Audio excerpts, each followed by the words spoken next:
Hey everybody, it's Workout Wednesday, and today we're talking about working out our brains. I need to work out my brain a little bit more. I'm not gonna lie. How about I put some glasses on for the Ooh, occasion? I like What do you think that. about these glasses? Let me see. Look straight ahead. Okay, Oh I told you I'm not. Do they look these? No, they're too shiny silver. yeah, you could do better. Well, it's weird because I went everywhere to look for the right pair, and this I thought they were kind of cool, but they don't. Oh my, You look gorgeous, Tracy. Ooh, whoa, I you can't look see. gorgeous. Well, there are those reflections or something where the front part's normal, where I can get used to looking straight, and then I just have a little bit of bifocalness on the bottom. But I'm starting to realize I freaking have to put these on for everything now. You need to Yeah, wear these those. do not look good, especially on camera. I would not wear them on camera though. I've worn my glasses on camera, and I've gotten too many A. Sarah Palin comments and B. like sexy librarian comments. Too uncomfortable in the workplace, so I just go without being able to read the teleprompter. Well, and teleprompter doesn't bother me. It's just the tiny little writing. But anyway, I just thought I'd throw that in there. Okay, so here is why I feel like, okay, so I wrote a blog, and I'll have to link it to here. But CBSDFW.com, right down there. it's funny, it was about the Sunday that I spent with my son going on a couple of college visits. He had a couple of college interviews, one at SMU and then an interview with the alumni at Duke. So I blogged about it because I am just on fire for education, and sometimes I feel like I'm the only person, like the only woman who is this much of a dork about it.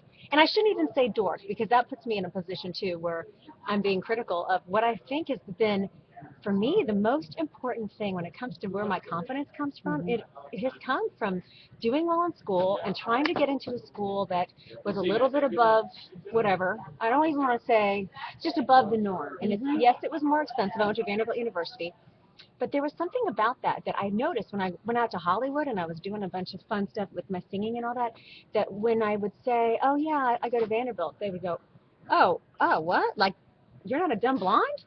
And she's not. No, you're. Seriously, and there was something about that validated who I was, and some people may think that's pathetic, but as a woman, I needed that, and it helped me a lot. And I really put a lot of value in what a degree can do, from a certain institution can do for certain people. You don't feel that way? No, I feel exactly the way you feel, and I have the exact opposite story. I went from a very small private school here in Dallas, a relatively exclusive private school. Wasn't that elite?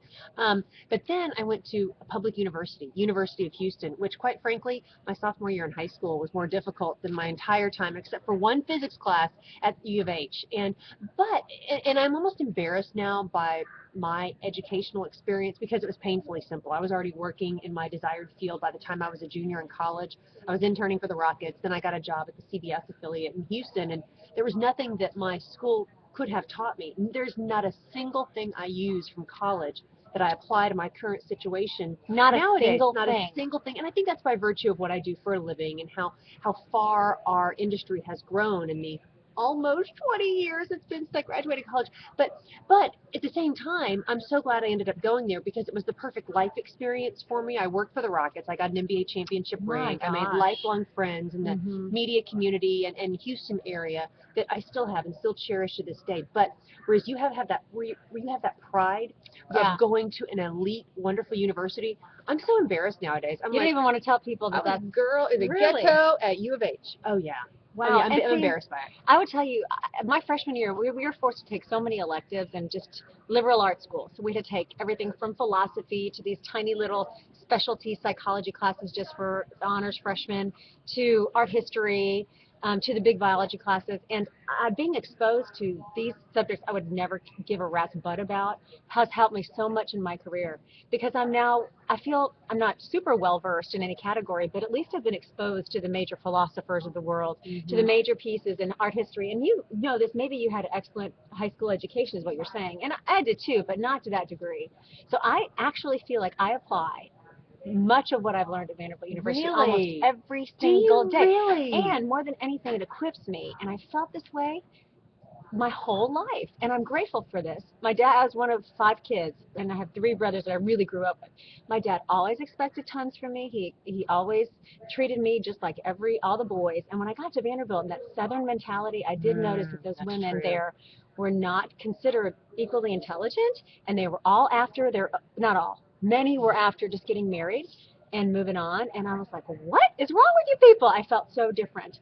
But what I was about to say is, I feel so equipped when I go into conversations in any room with anyone, because I feel like I kind of have a clue as to what they're talking about, and I continually want to keep learning anyway. I just don't feel insecure. I just don't feel less than. And I think what's unique about you and what I've discovered that is kind of fun now is the continuing educational aspect of aging. I believe if you stop learning and stop changing and stop growing, you're a learner. then you just kind of stop. Yeah. But I mean, and you do this too. I mean, you work and practice things to try and master new and different things. And I think that's love really, learning. Don't you? I'm a goober And about I learning. I joke with people that I do more homework now than I ever did when I was You do, in school. though. You're a reader. Well, you have to because of sports and Yeah. by virtue of what we do for a living. But you're so good at learning, and I think that's sort of taking it the next step, particularly with a lot of the women that we come in contact with.